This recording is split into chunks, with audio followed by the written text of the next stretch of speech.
welcome back to RPMBassy. We're now looking at our number 10 in our top 20 albums for myself and Mark.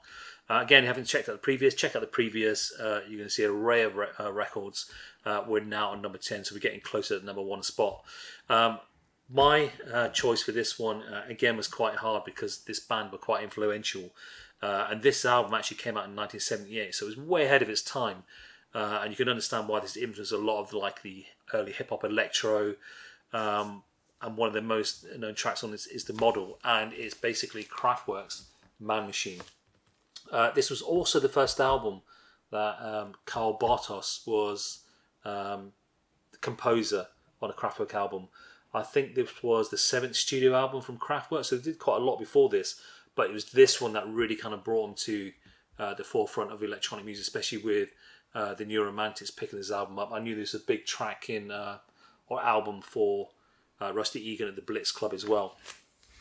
A couple of singles got released from here. It was like The Model and The Robots. We know them kind of tracks. But when this first came out, when I first bought this, it just had German titles, and I couldn't read German, so I used to kind of make it up what it sounded like, literally. Whereas, thank God, they released it years later with the English titles, so I knew exactly what they were called.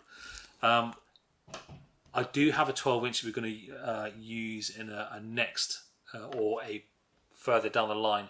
They did release a 12-inch with the English version and the German version. There's no difference between the two tracks. One side's called Das Model, the other side is The Model. Good marketing ploy, but it worked because I bought it. But this album I love this. These guys are so forward-thinking in their instrumentation. Used to create their own kind of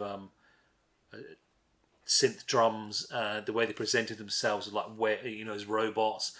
You'd see videos with just robots. They just blew my mind. One of their tracks, it's not on this album, it's on the previous album, Showroom Dummies, still scares the hell out of me now. That is such a dark track. It's almost like a soundtrack to a nightmare. But this album is really good. If you don't know this album, check it out. Every track is just forward thinking and space sage and as electronic as you can get it. And that's Kraftwerk Man Machine. Over to Mark. So my pick for number 10 is a bit of an odd one. It's a group called Lights in a Fat City with the album Somewhere. So this is one that I essentially bought purely because it was inexpensive. I found it online. I think it maybe cost me £3 or £4. It didn't cost a whole lot of money.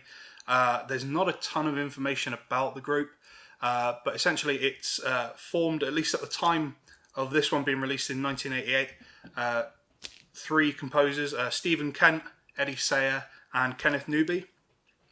So Stephen Kent and Eddie Sayer, both from the UK, and Kenneth Newby, I believe, is Canadian.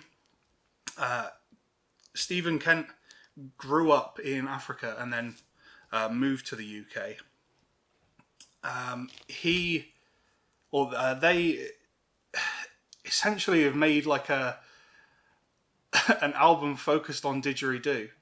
Interesting. It's a very, very much like a world music album, but with a lot of... There's a feel of hip-hop to it that I don't think would have really been around at the time, to be honest. I can't think of any other musicians that would have been doing these sorts of sounds at that sort of time. It's very, very kind of tribal influenced, obviously with like the didgeridoo and things like that. But the rhythmic qualities of it, it's quite hip hoppy. It's weird. Well, did Yoda? I'm sure DJ Yoda used didgeridoo in quite a few of it. Not loads of the tracks, but I mean there was a few standout tracks from him. Used that. Yeah, definitely. I mean, like I said, for 1988, this is like it feels like something very different, and it's surprising that it's not a bigger kind of album or looked on as being more inspirational. Because like when I listened to it, it felt very timeless. In the same way that a lot of like Balls of Canada stuff I feel does. I know you're not necessarily that big into them, but I feel like I can sort of like listen to stuff that they made in the early 2000s and it still feels relevant today, and this is something I feel about this album as well. And I do wonder, this is just entirely speculation, but I have a feeling that Stuart Copeland of The Police may well have heard something of this, because the stuff that he made when he was doing a lot of his scoring work sounds so like close to this. Like there's such a similar feeling to it. You know, it might just be entirely coincidental, but it wouldn't shock me if he had heard something by this band or something by their contemporaries and kind of picked up on that, because his work is very, very close to this. So if you like some of his solo releases, this is a really, really good place to jump onto next. Because we were talking about Boards of Canada. I'm not a big fan of that. The only reason with the music's fine, great. But I used to work in a record shop and they released their first album. I can't remember what it was called. And it was just on rotation. And like, I couldn't listen to it anymore. And I think that's just put me off Boards of Canada. But a lot of people love them. And I'm sure they're really good. I just can't bring myself. So any Boards of Canada fans out there, I'm really sorry. But I will check them out. Thank you very much. We'll see you in the next video.